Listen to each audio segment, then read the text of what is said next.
Welcome to Twilight Fables, where the woods whisper and the shadows remember. Tonight we begin a tale not of innocence, but of sacrifice. This is the story of a fawn named Bambi and the forest that never forgets. The forest was never silent, even in the stillness of dawn, when the sky held its breath and the mists curled low over the mossy ground. The trees murmured, they creaked in voices older than memory, and the wind, when it passed through their limbs, spoke in riddles. The animals, for all their chatter and rustling, rarely listened, but the forest did not mind. It was patient. It had all the time in the world, and now it was watching. Among the morning mist and nettle-thick underbrush, a fawn was born. He came into the world, legs trembling, eyes wide and wet, with fur the colour of damp clay, and spots like fallen stars scattered down his back. His mother licked the afterbirth from his coat with slow, steady motions. She whispered his name, low and reverent, as though it were a secret she shared only with the trees. Bambi, the forest whispered it back. Bambi. The fawn blinked, his dark eyes glistening, reflecting back not just the face of his mother, but the towering canopy above. A branch groaned, a crow cawed.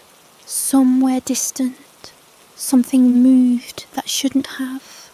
The forest took note, another child, another offering, but not yet. For a time, Bambi's days were simple. He learned the soft language of the leaves, how to lift his legs just so, to pass quietly through underbrush.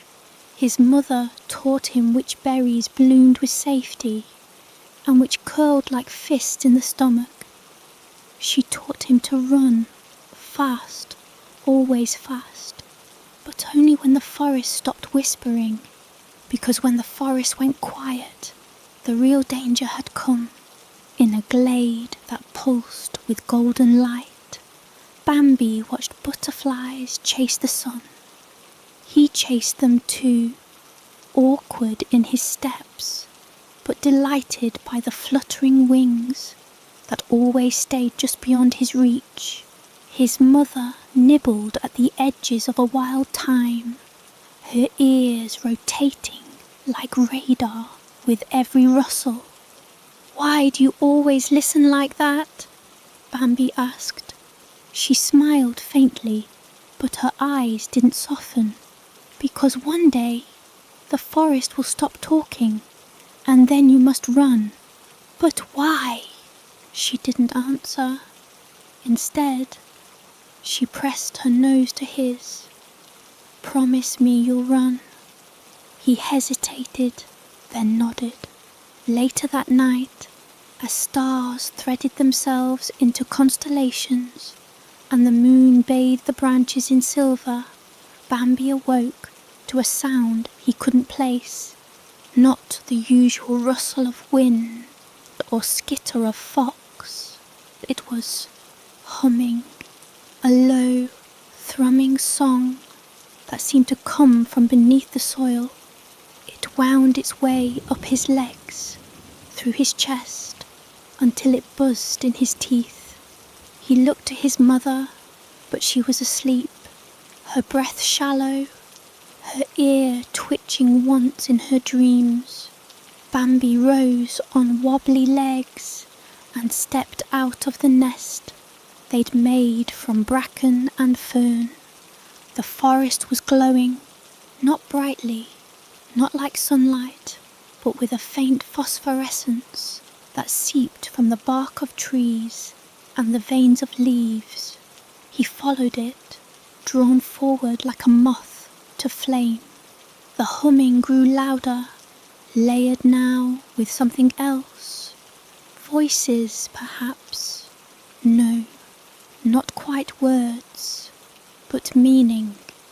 The trees bowed toward him as he passed. A patch of moss parted at his hooves, revealing black soil beneath. In it, something stirred, something that didn't move like a worm or bug. It breathed. The ground pulsed once, and then the soil covered it back over. Bambi backed away. That was the first night he heard her. A whisper from nowhere and everywhere. Run. Weeks passed. Bambi grew stronger, taller. His legs no longer trembled. His hooves struck the forest floor with purpose. He learned the calls of owls and the hiding places of foxes. He met other fawns, clumsy and curious like him, but never stayed too long. His mother warned against growing too attached. "Friends can't outrun fire," she'd said once, eyes distant. And fire, he had learned, did not just mean flames. It meant the sound of thunder without clouds. It meant screaming birds and the iron scent of blood on pine needles. It meant the forest going silent. It happened in late autumn. The leaves had turned brittle and sharp, red as wounds and yellow as old bone. The birds had mostly gone, and the squirrels buried their stores with frantic desperation. Bambi and his mother travelled farther from their glade than ever before, searching for sweet root and green bark. That's when the silence fell. No wind, no birds, not even the usual creak of ancient branches. His mother's ears twitched.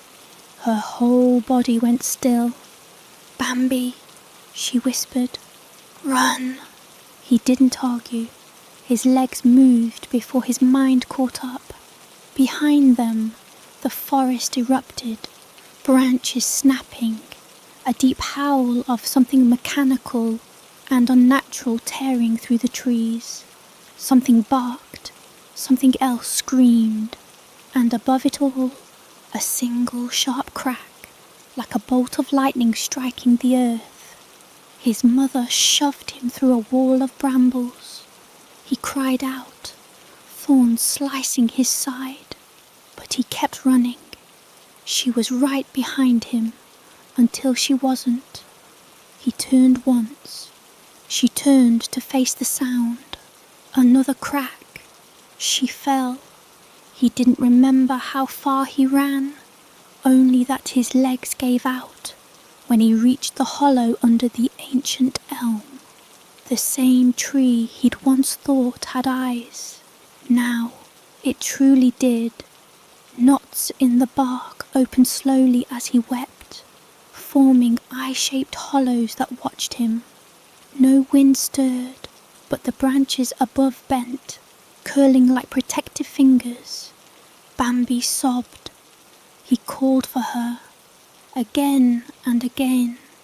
She didn't answer, but the forest did. A root curled around his hoof, not to trap, but to hold.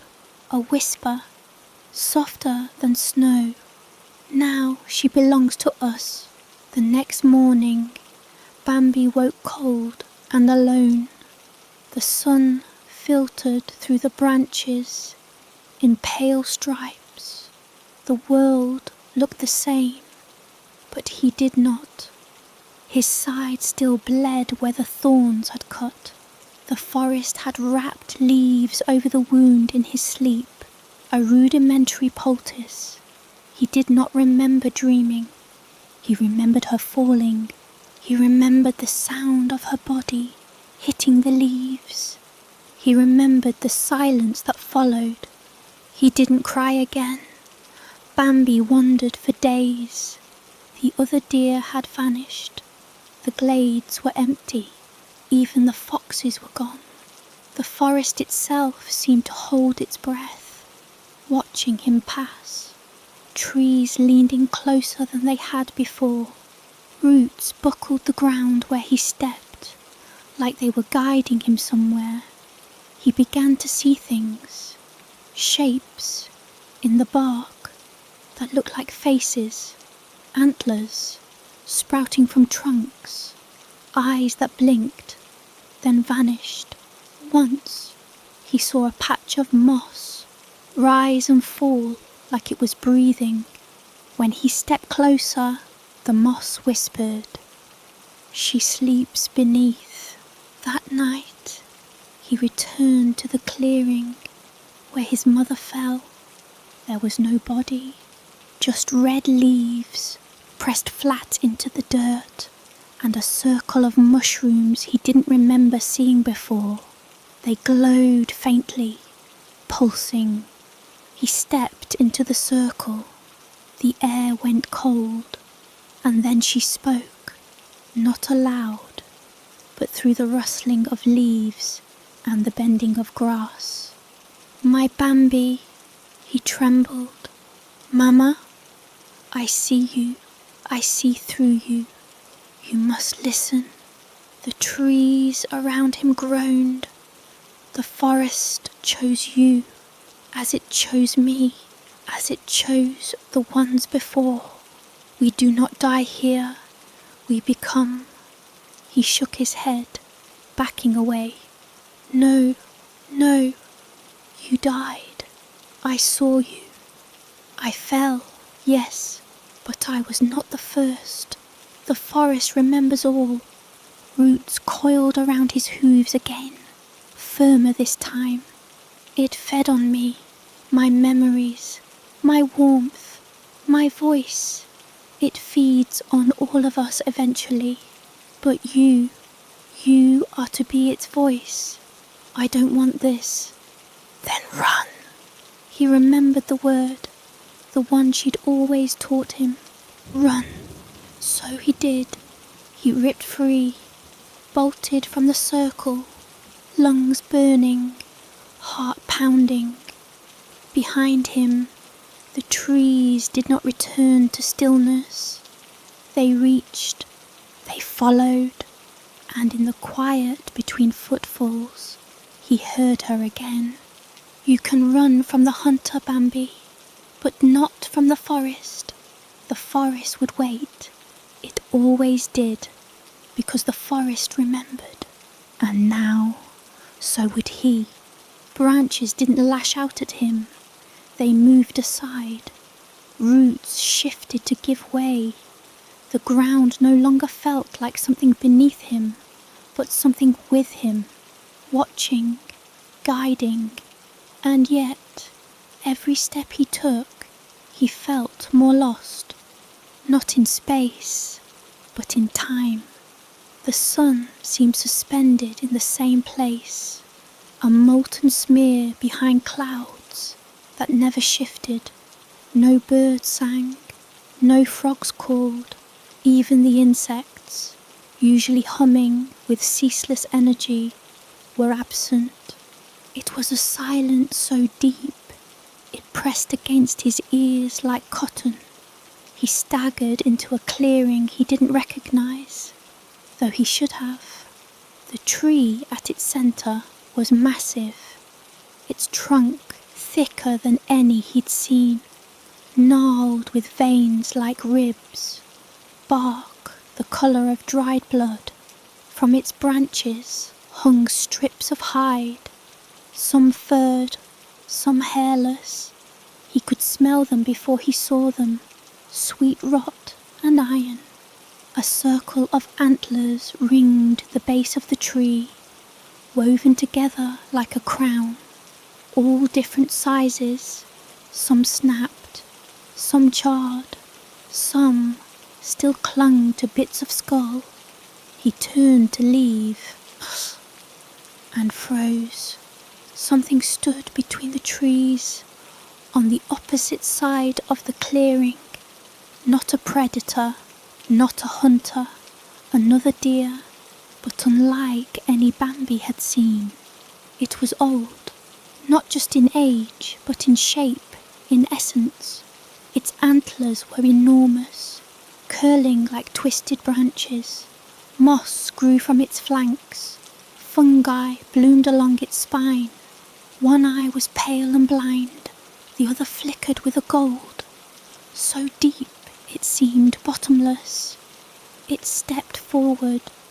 Its hooves didn't make a sound. Leaves curled under them, as if in reverence. Bambi backed away, legs trembling. The thing did not speak, but its presence did. "You are late," it said, not with words, but through the wind rustling the crown of the tree, the shiver of the soil. What are you?" Bambi whispered. It tilted its head. Antlers groaned like trees swaying in wind. "You know, no, You carry her voice, you wear her breath." Bambi's eyes widened. "My mother?" The old thing blinked, slowly, sadly. "We all had mothers, once." Bambi looked to the tree. The antlers, the skins, the blood that was now not dried but seeping again, like it remembered the moment it was spilled. "This is a grave," he said. The old deer nodded. "A gate." "To what?" But it did not answer. Instead, it stepped aside and gestured, if such a movement could be called that, with the arch of its massive antlers toward a break in the trees behind it. Bambi stared and saw a path, not a trail, not a game track, but a path of stone choked with vines, and along it the trees bent in a perfect arch. Flowers bloomed at their base, pale and wide-eyed, petals like tongues. The air grew colder. He looked back to the tree, but the ancient deer was gone. The clearing was empty. No antlers, no skins, no blood, just the wind returning again, like breath after a long silence. He didn't remember walking the path, only that his hooves struck stone, that the trees above grew tighter, knitting into a canopy, so dense that the sky vanished. Moss covered everything. The light that remained was blue and dim, as if stolen from dusk and forgotten in the leaves. The whispers began again, not his mother's voice this time. Other voices, dozens, hundreds. Some begged, some warned, some wept. All called his name. "Bambi, Bambi, little prince." He flinched at the last one. He hadn't heard it in a long time. His mother used to call him that, "my little prince," but it had always sounded warm, soft. Now it sounded like a curse. He stepped into another clearing. This one held a pond, still, perfect, round, but it didn't reflect the trees or sky. It reflected another forest entirely. One burned, trees charred and black, ash falling like snow, animals fleeing screaming, a doe, his mother, running through fire, calling his name, and from the shadows behind the flame, a figure stepped, a man with eyes like hollow coins, holding a rifle and smiling. Bambi reared back in terror, breaking the water's surface. The image vanished. The water was just water, but behind him now stood something new, a fawn, just like him, but its eyes were missing, and its legs bent the wrong way. It stared, without sight, and opened its mouth. The voice that came out was his own. I ran, but I didn't run fast enough. Bambi turned and fled. He didn't know how long he ran this time. Time no longer made sense. Light didn't change. Hunger didn't come. His body felt light, as though shedding weight with every step, until finally the path ended in a wide clearing filled with bones. Deer, fox, rabbit, bear, owl, all arranged in patterns, spirals, circles, some broken into symbols, some still fresh, and in the centre a throne made of antlers and bark, and seated upon it his mother. Not as he remembered her. She was taller, gaunt, her fur streaked with bark and ash. Her eyes were glassy and pale, rimmed in black. She didn't blink, but she smiled. Bambi, she said. He froze. Mama? Yes. He stepped closer, then stopped, because her shadow did not match her body. Her shadow had antlers, massive ones, and they moved independently of her head. She noticed him looking. Her smile widened. You found the root, she said. What happened to you? What happens to us all? The forest feeds, the forest keeps, the forest remembers. She rose. As she stood, the throne seemed to grow with her, roots rising from the ground, twining her limbs, holding her upright like a puppet. You've heard it calling, haven't you? He nodded slowly. Then you're ready. No, she blinked. Once, slowly. You must take my place. I won't. You will. You already have. The earth beneath him shifted. The bones began to stir. They weren't just remains. They were watching. Eyes opened in sockets. Jaws moved. 1,000 voices, thin as spiderwebs, whispered the same word. Prince.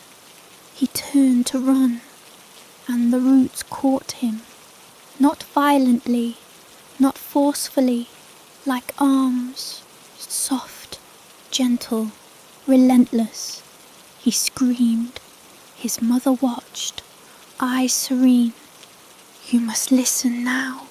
No, you must remember. And then the roots plunged into his chest. Not pain, not exactly, but something entered. Something cold and green and old. He saw flashes. His mother's last breath. A stag bleeding into the soil. A doe giving birth beneath a red moon. A fox whispering a name into the dirt. A crow plucking out its own eye to see the truth. And a tree with antlers. A tree that wept blood. A tree that was him. He woke, gasping. The clearing was gone. The throne was gone. The bones were gone. He lay beneath the ancient elm, the one that had first opened its eyes. But it no longer looked ancient. It looked young, green, fresh, new bark, and next to him, a new circle of mushrooms, still damp, still glowing. He rose, unsteady. His reflection in a nearby puddle was wrong. His eyes were gold, not fully, but flecked, like his mother's had been. Just before she changed, he opened his mouth to scream, but only leaves came out. The forest was no longer whispering, it was singing, and Bambi understood the words. The song of the forest never stopped. It didn't rise or fall. It didn't waver like birdsong or wind. It pulsed, steady as a heartbeat, soft as breath through hollow bone. Bambi wandered beneath branches that seemed too low, though they had always been high enough before. The trees leaned closer now, watching, listening. Some bore scars that hadn't been there yesterday, claw marks, hoof scrapes, even glyphs that glowed faintly like fireflies, caught in bark. And the animals were returning, but they were not the same. A rabbit sat still in a patch of moss, its white fur stained with green, ears twitching at sounds Bambi could not hear. When he approached, it didn't flee. Its eyes were wide and white. It stared through him. A fox passed nearby, slow and limping, with mushrooms growing from its spine. Birds circled overhead, silent, their feathers mottled like decayed leaves, and all of them turned to watch as Bambi passed, not in fear, in recognition. He did not eat, he did not sleep, he did not tire. He moved like a ghost through a forest that never stopped shifting. Once he came upon a pond he didn't remember. The surface reflected nothing, not the sky, not the trees, not himself. It only shimmered. The longer he stared, the more he saw not water, but skin, stretched thin, pale and pulsing.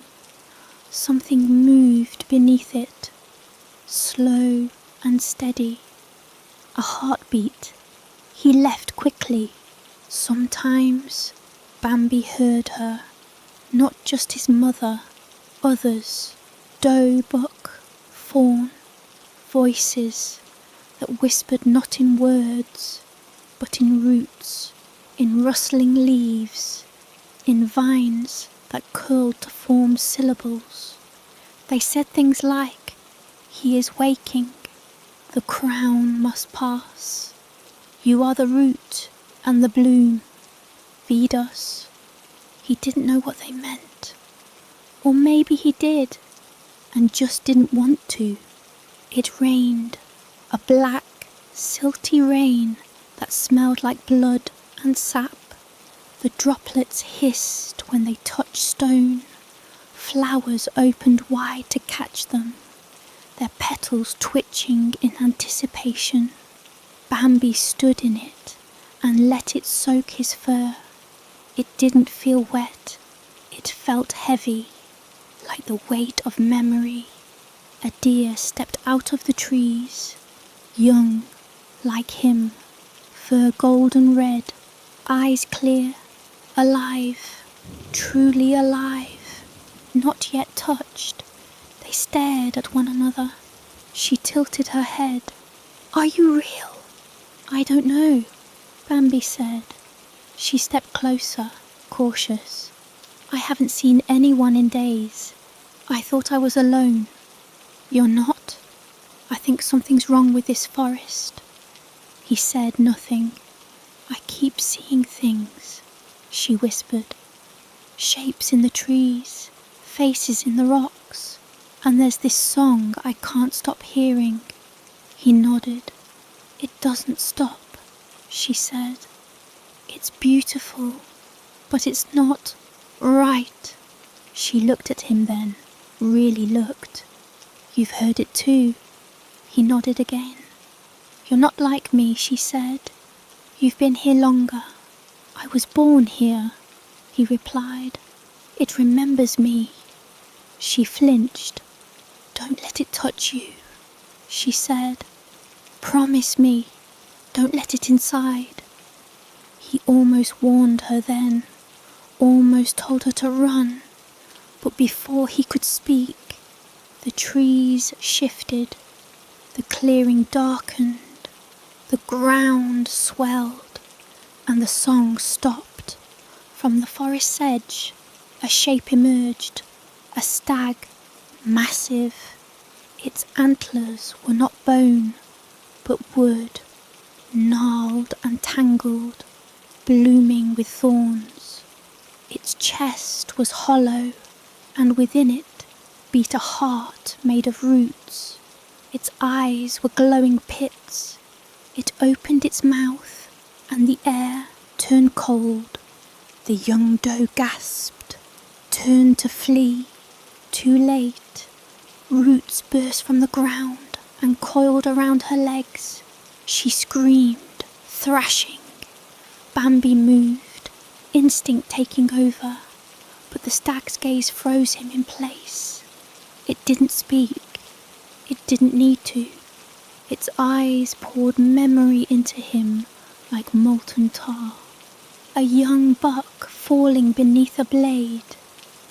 A bear choking on poisoned berries. A wolf curled around her pups as smoke filled the den. A tree that wept red sap every spring, not from wounds, but from grief. The earth cracking open and swallowing the sky. The forest screaming, not in fear, but in hunger. When he could move again, the doe was gone. Only the roots remained, slick with blood and curled like sleeping serpents.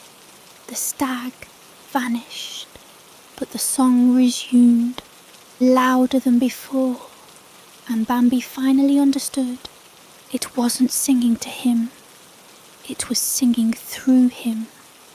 He wandered again, but now the animals did not simply watch, they followed, not closely, just near enough to be seen. A line of silent mourners, a procession. He crossed through dead glades where the trees were black and brittle, through fields where bone flowers bloomed, petals made of antler fragments and teeth. He crossed a stream that ran red and thick, where fish blinked with eyes like deer, and at the edge of it all he found a wall, stone, ancient, covered in moss and vine.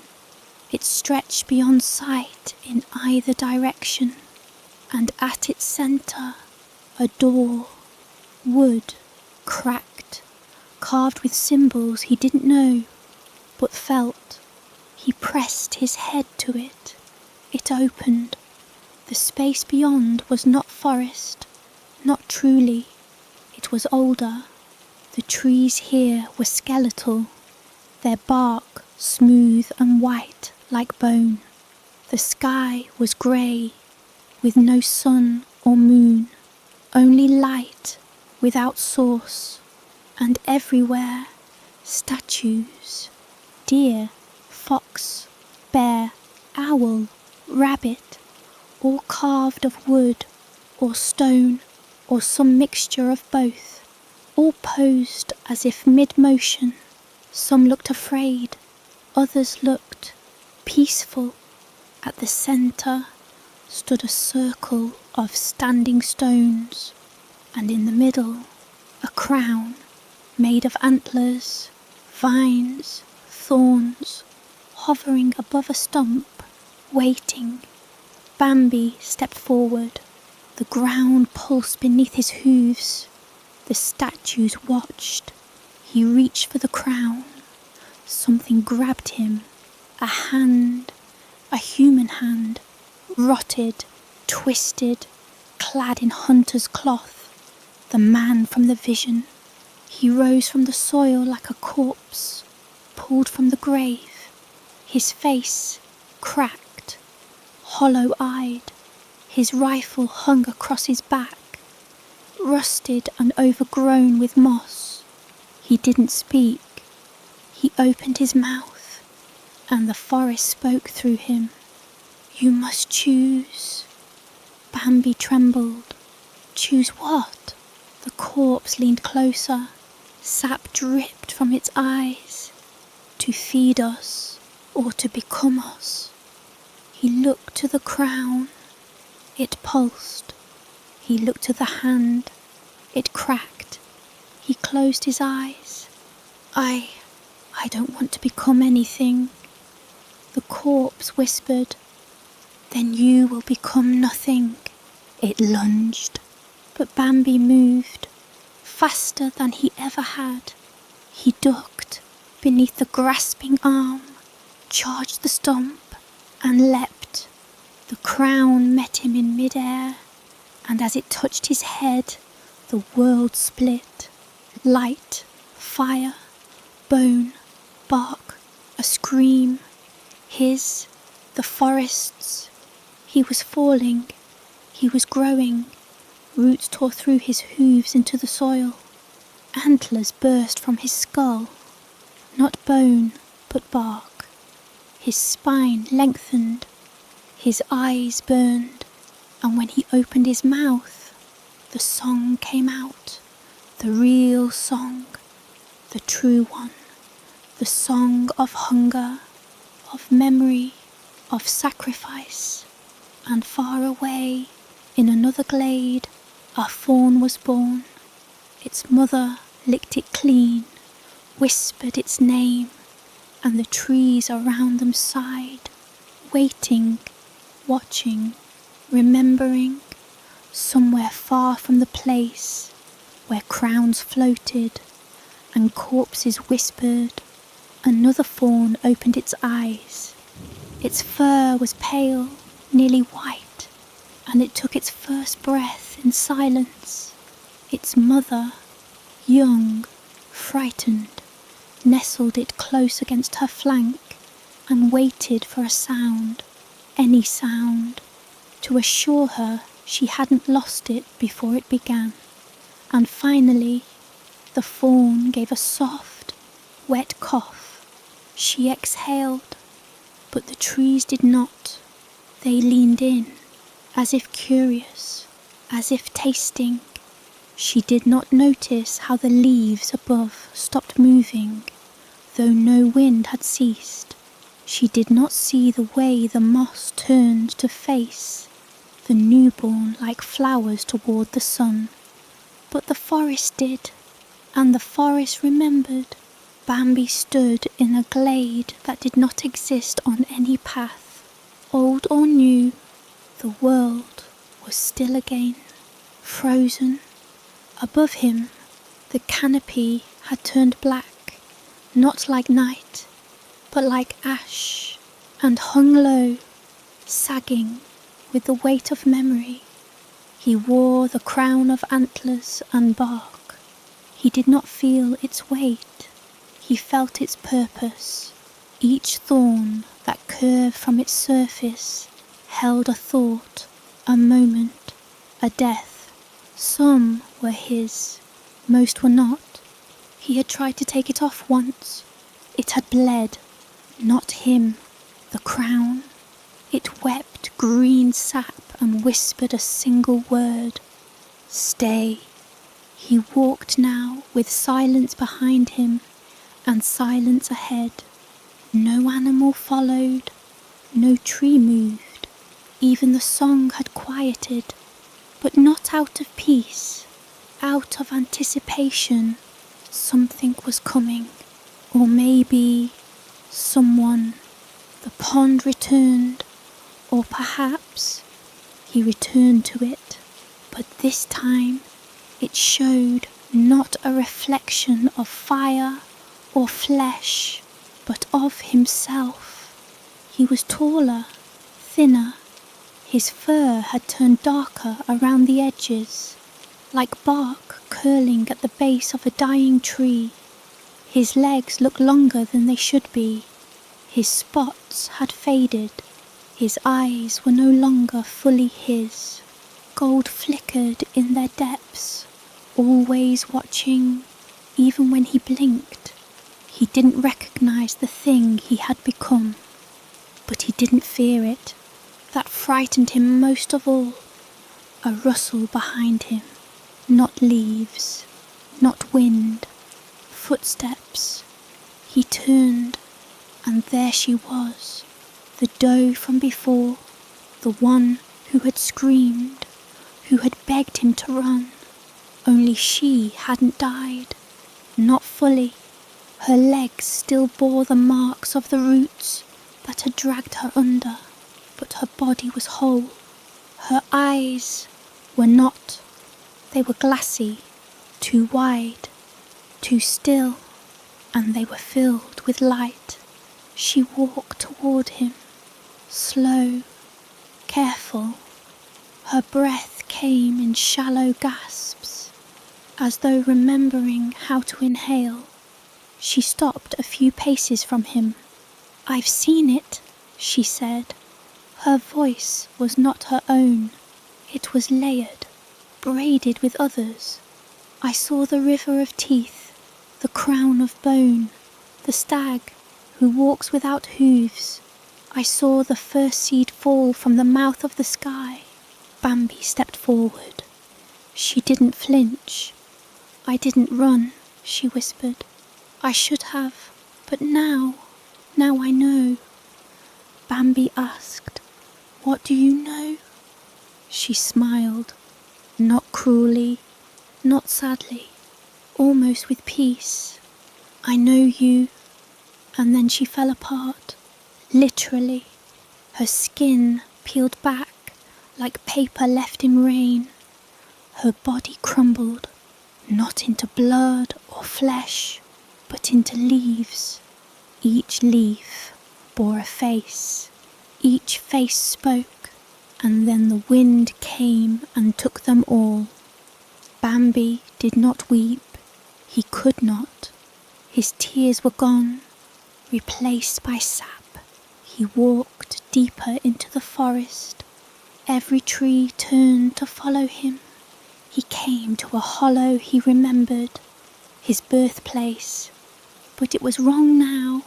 Rot had spread across the ground. The ferns were blackened. A single antler, small and broken, lay half buried in the earth. His. He approached it, touched it with his nose. The ground pulsed. A voice emerged, old, unfamiliar, and ruined. Little Prince, his mother, not as before, not the creature on the throne, but softer, worn, tired. "You have become more than I was," she said. He closed his eyes. "Why me?" "Because you stayed." He opened his mouth to speak, but the ground rose beneath him. Roots curled under his legs, lifting him like a platform. The trees bent inward. A circle formed. Animals stepped from the brush, silent, watching. An owl with a single eye, a fox missing its tail, a boar with its ribs exposed, flowers blooming between the bones. They gathered, not to threaten, to witness. The coronation had begun. Above, a branch cracked, a body fell. Human, not dead, not yet. The hunter groaned, his eyes wide, rolling. He was pierced through the thigh by a wooden spike. Bark was already curling up his leg, sealing the wound with painful slowness.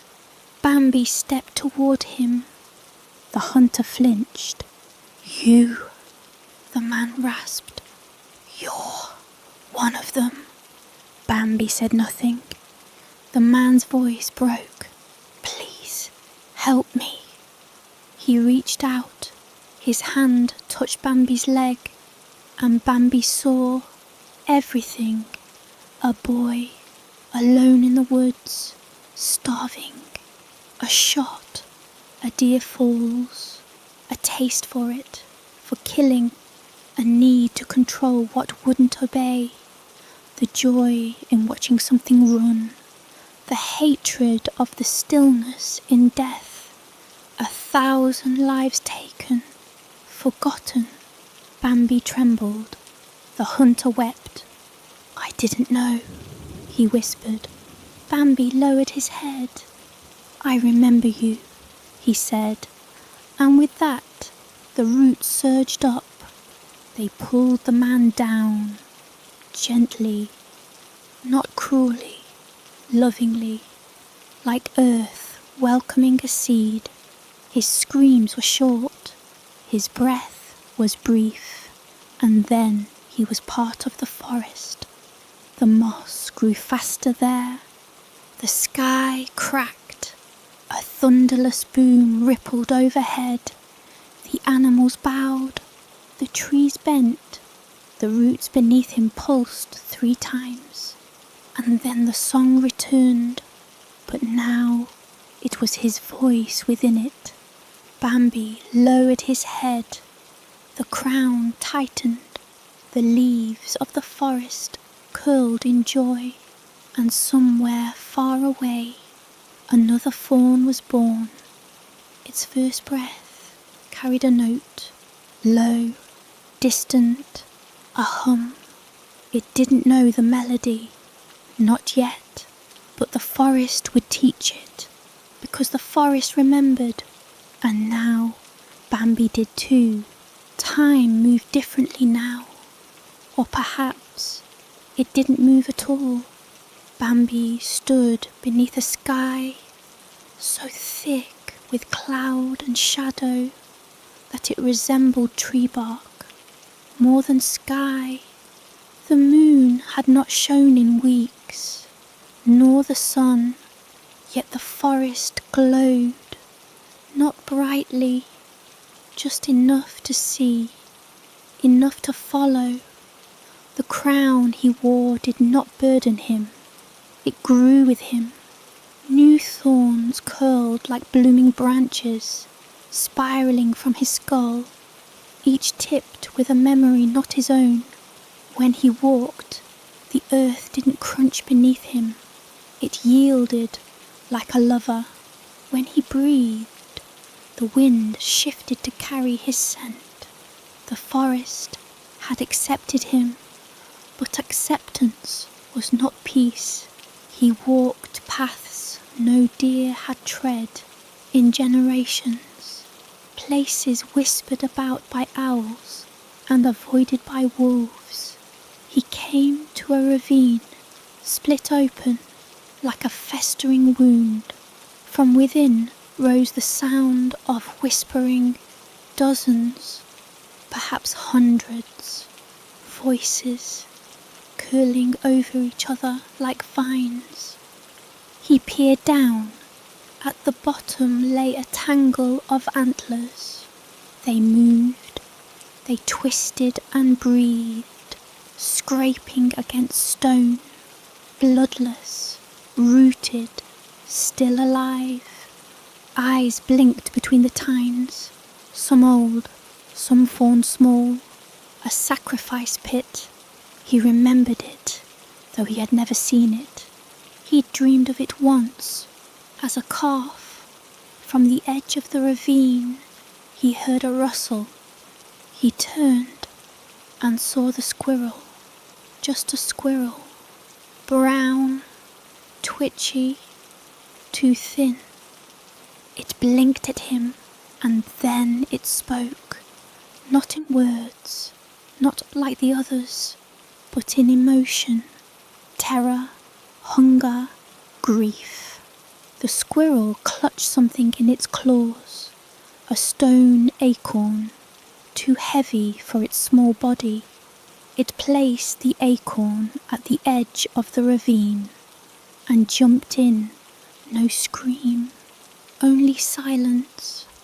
And then the crown atop Bambi's head pulsed. One thorn grew longer. The forest was hungrier now. It no longer whispered its needs. It demanded. The animals began bringing offerings. Birds dropped bones from the sky. Foxes laid entrails at his feet. A bear, old and shaking, walked straight into a thicket of thorns and did not emerge. Each sacrifice was met with a response. More light, more root, more song. Bambi understood, in the way a dream understands itself, intuitively, without logic. The forest was waking, and he was its mouth. He dreamed of the clearing again, the first throne, the tree with eyes. But this time the throne was empty. The roots writhed around it, searching for someone, anyone. He approached slowly. The roots reached for him. He did not recoil as they wrapped around his legs and belly and neck. He felt nothing, no fear, no pain, only longing. Then the roots paused and released him. He was not meant to sit. He was meant to walk, to carry a crown, not a throne. He returned to the pond again. This time, its surface was not water. It was flesh, and beneath the surface floated hundreds of unborn deer, eyes closed, hooves tucked, antlers just beginning to bud, waiting. One opened its eyes. They were gold, like his. It smiled, and the pond rippled. He awoke to snow, not the usual kind, light, playful, soft. This snow was heavy, wet, black. Each flake that fell hissed on contact. The trees opened their mouths, yes, mouths hidden in their bark, and drank it in. Bambi stood beneath them, letting it fall on his back. His crown caught the flakes. They melted and ran down its bark like tears. He did not blink. His breath came in slow clouds. The forest was feeding. On what? He didn't know. Or perhaps he did, and just refused to name it. A voice called out, faint, far. Hello? Not a whisper, not a memory, a real voice. He turned. A figure moved between the trees. Human. A girl. Young, perhaps 12 or 13. Dirty, barefoot, eyes wide.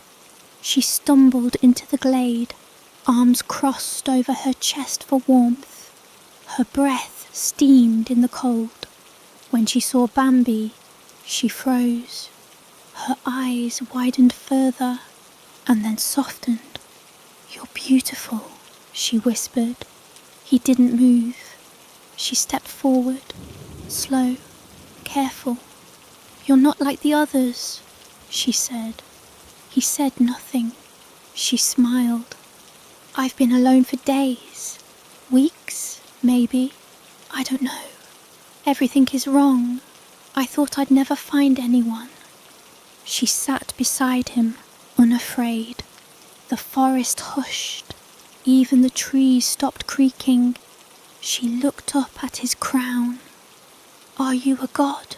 Still, he said nothing. "I don't care if you are. I'm just glad you're here." She leaned against his flank, and for the first time in many days, he felt warmth. Not from her body, but from the stillness, the quiet.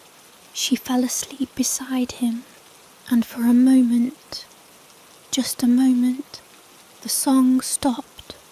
when he awoke, she was gone. No footprints, no scent, no sound. Only a ribbon of hair left where she had laid. He sniffed it. It smelled like cedar. He placed it on a low branch. The tree accepted it and bloomed. He wandered again, because that was what he did now. He no longer searched for meaning or escape or understanding. He was the witness, the memory, the forest. But that day, as he passed beneath a dead willow, something moved above. Not an animal, not the wind, a body, tied in vines, swinging slowly, a deer, headless, its neck crowned in flowers, and carved into its chest. "Forgive me." He stared at it for a long time, and then turned away. The tree behind him whispered, "We remember." He returned to the place of his birth, the glade, empty now, cold, but different. A tree had grown where he had once lain, a sapling, pale, barely alive. He approached and saw that it had eyes, not open, not yet, but there, waiting. He touched the trunk with his nose, and the crown on his head cracked, just slightly. A single thorn fell to the ground. It struck the soil and bloomed. A flower, red, bright, alive. He stepped back for the first time in ages. He smiled, and far away, beneath new snow and old roots, a heartbeat began. Not the forests, but something new, something beyond memory. And the song faltered, just once, but it faltered, and somewhere deep within him, Bambi felt a question. What comes after remembering? The flower bloomed for 3 days, red as blood, bright as fire, unmoving. It should not have survived in this place, not in soil choked with bones and rot, not under a sky that never cleared, and yet it thrived.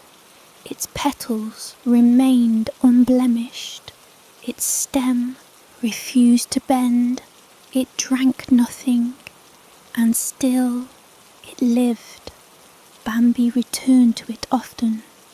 He stood over it like a sentinel, like a mourner, like a god, unsure whether he'd created a miracle or a mistake.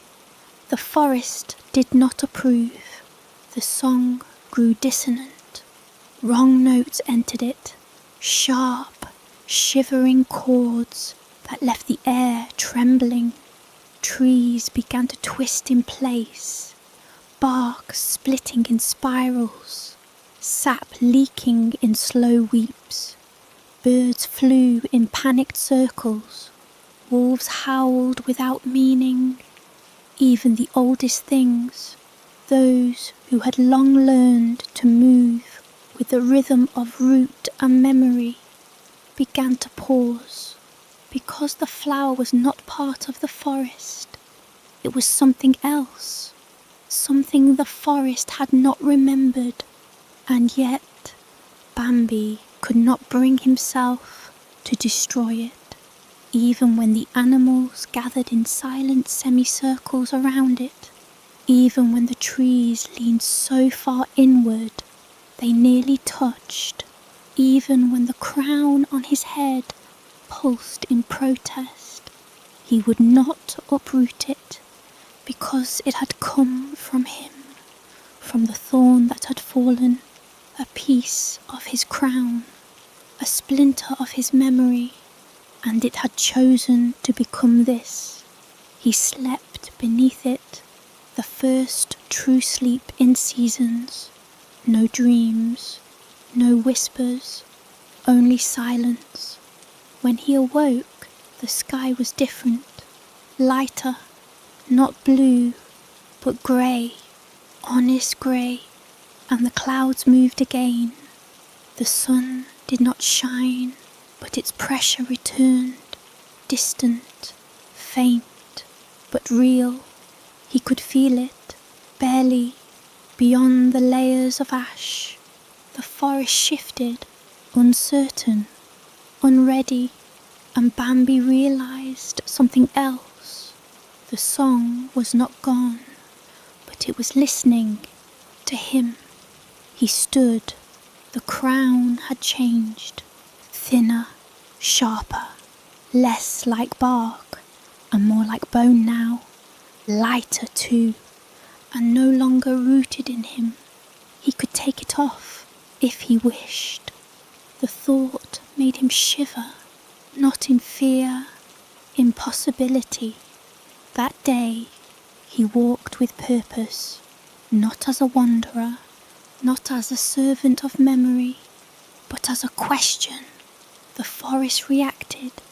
Paths opened that had been closed for centuries. Animals scattered before him, not out of fear, but reverence. He passed a glade where crows danced around a spiral of antlers. They stopped their ritual and dipped their beaks in his direction. He passed a river that ran upward into the trees, curling like a serpent of water. It paused its flow to let him cross. He came to the edge of a place he had never dared enter, a place even the forest forgot, and he stepped inside.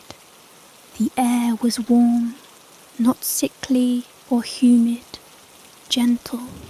It smelled of cedar and something else, something clean. The trees here were different, not twisted, not hungry, just old, truly old, beyond memory, beyond song. They watched him with interest, not judgment, and there, at the centre of this quiet grove, a pool, still, deep, black, but not foul, sacred. Bambi approached, and the pool spoke, not in words, but in truth. He saw himself as he had been, newborn, blind, blinking, as he had become, crowned, hollow-eyed, feared, and as he might be, crownless, walking not above the forest, but within it, equal, not burdened. He stepped into the pool. The water was cool.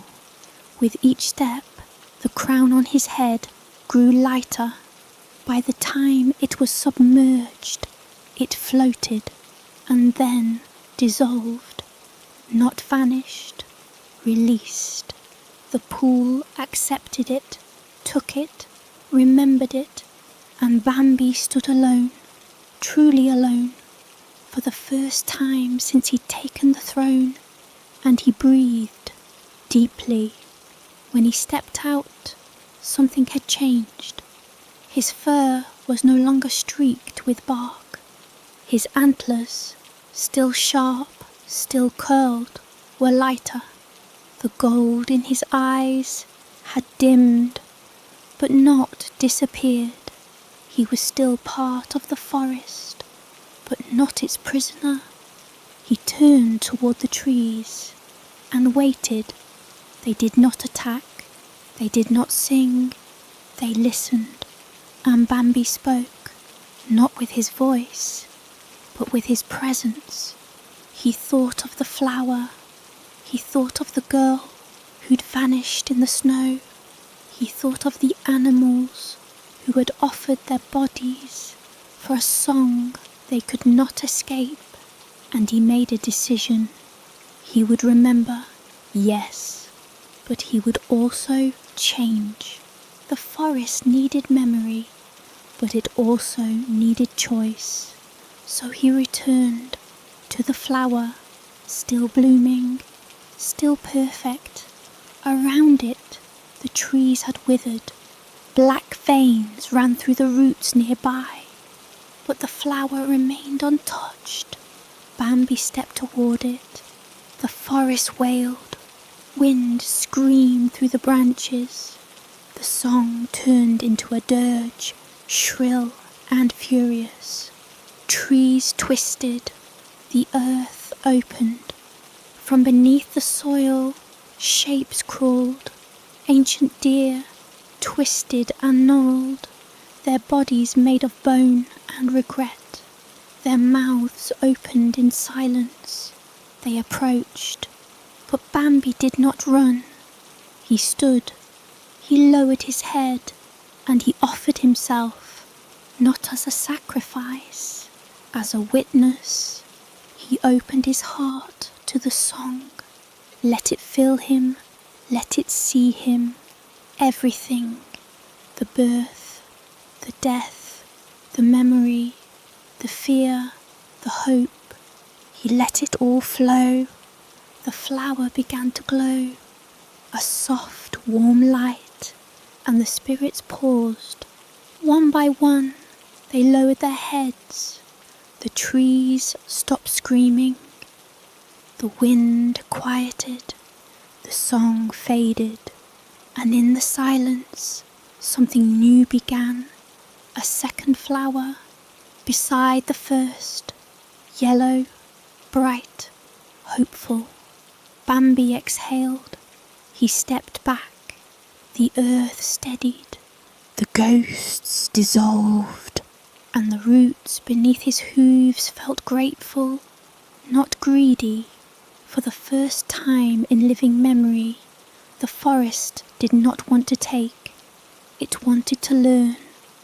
And far away, in a place where the snow had started to melt, another fawn stumbled onto its legs.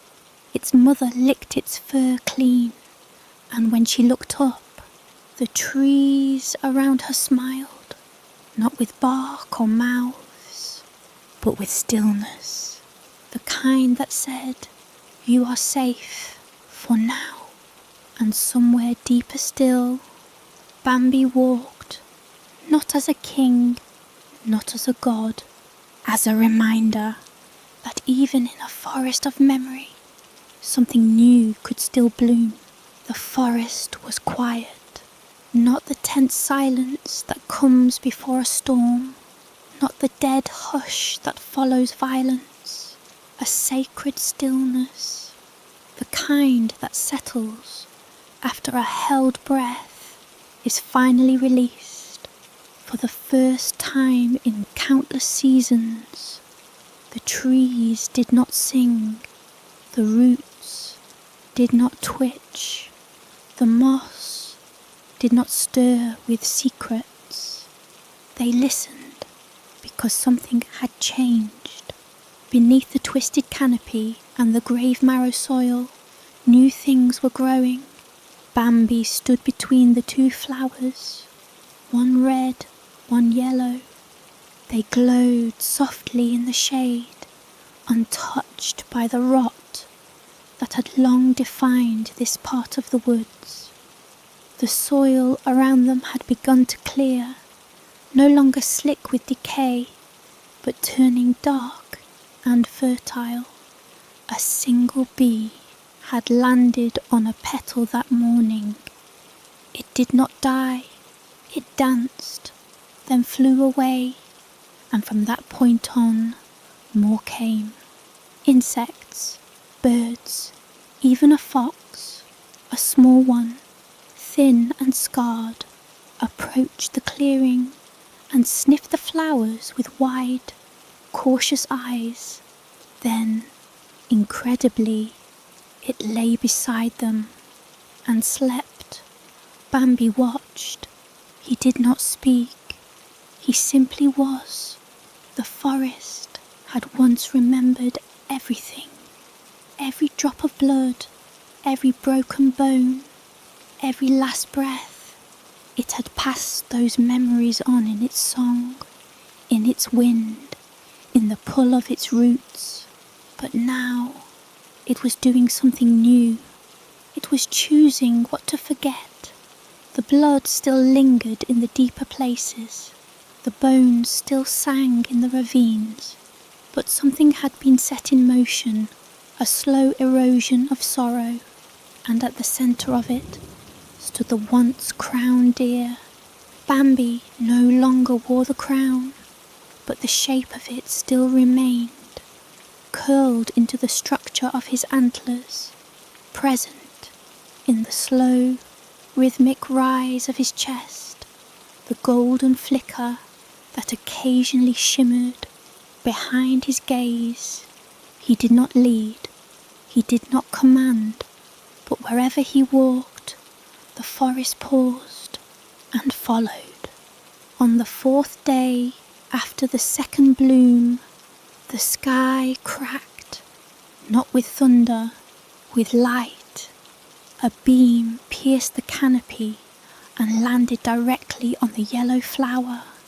It didn't burn, it nourished, and for a full hour the clearing was washed in colour, real colour, greens that were not tinged in black, golds that glowed without cruelty, browns that spoke of rich soil and safe hollows.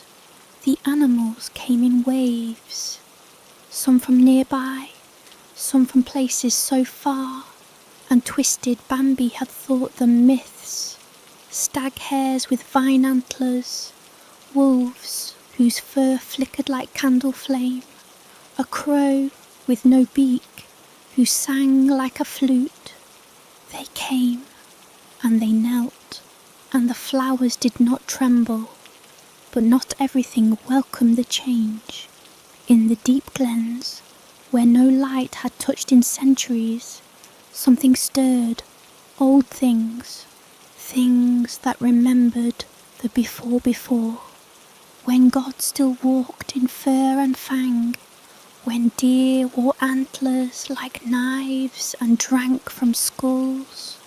These old spirits had hidden when the forest gave itself to memory. Now they woke, and they hated, because Bambi had done something they could not comprehend. He had forgiven. The sky dimmed, not immediately, gradually. A smog spread across the canopy, like oil on water. The trees turned inward. The flowers remained untouched, but the air around them thickened. Birdsong fell silent. The fox who had slept there began to grow thin again, and Bambi knew the old gods were coming, not to reclaim, to destroy, because they could not control a forest that no longer obeyed grief. That night, the dream returned, but it was not a memory. It was a warning, a throne of rot, a deer with a dozen eyes, and ribs like cages, a song not sung, but screamed, of fire, of teeth, of endings, and at the centre of it all, a flower burning, its petals curled, blackened, curling like paper in flame. Bambi woke, and the flowers were gone. No stem, no petal, no soil out of place, just emptiness. A hollow where hope had once rooted, and from deep within the trees, a laughter, thin, cracking, cruel. Bambi ran. He did not know where, only forward, into the woods, into the dark. The forest fought him, branches grasped, roots tangled, thorns whipped at his flanks, but he pressed on. He passed the pond. It had turned black. He passed the spiral of antlers. They were shattered. He passed the stump where the crown had first floated. It now bled sap like pus. The forest was sick again. He found the altar tree, the one with the skins, the one that had once wept blood. It was burning, silent flame, no smoke, just heat, and at its base, a body, a fawn, small, still, wrapped in vines like an offering. Its eyes were open, its mouth full of ash. Bambi lowered his head, and for the first time in moons, he wept. The tears were not sap, they were real, they were warm. They fell on the fawn's fur and steamed, and where they landed, the ash receded, just slightly, a groan behind him, low, wrong. A shape moved between the burning trees, not animal, not God, some twisted mix, a deer, but taller than any stag, its body thin and bent, its antlers like spider legs, crawling with thorns. Its face wore a mask, carved from bark and bone, grinning with too many teeth. It did not walk. It glided. It circled Bambi like a predator. "You've ruined it," it said. "All of it." Its voice was not voice. It was rot, crumbling and moist. "I saved it," Bambi replied. "You changed it, and change is forgetting, and forgetting is death." The creature lunged, but Bambi did not flee. He turned and faced it. "You are not memory," he said. "I am truth." "No, you are fear wearing memory's skin." The god shrieked. The ground cracked. The trees bent inward. But Bambi stepped forward, not crowned, not cursed, simply whole. "I choose to remember joy," he said, "and grief, and light, and rot, all of it." The god froze. It tilted its head. "You do not get to choose."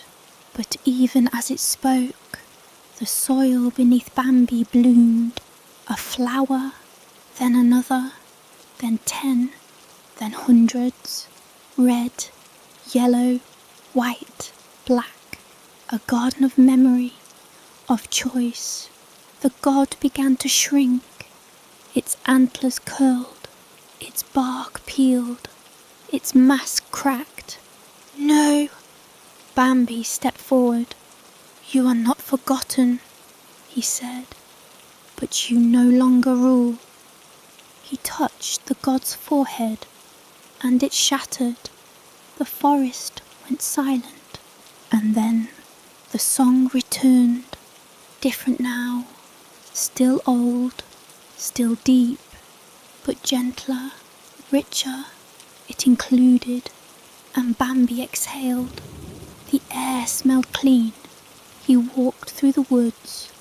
Where he stepped, flowers grew, not many, just enough, and far, far away, another fawn opened its eyes, and when it looked up, the sky was blue, the forest breathed, a slow, deep inhalation that rippled through the roots and leaves and bones beneath the soil.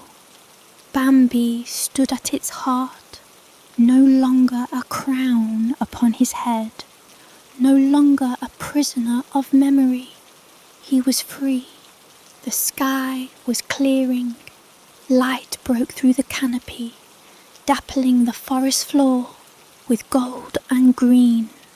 The flowers he had grown bloomed in waves, red, yellow, white, each petal carrying a memory.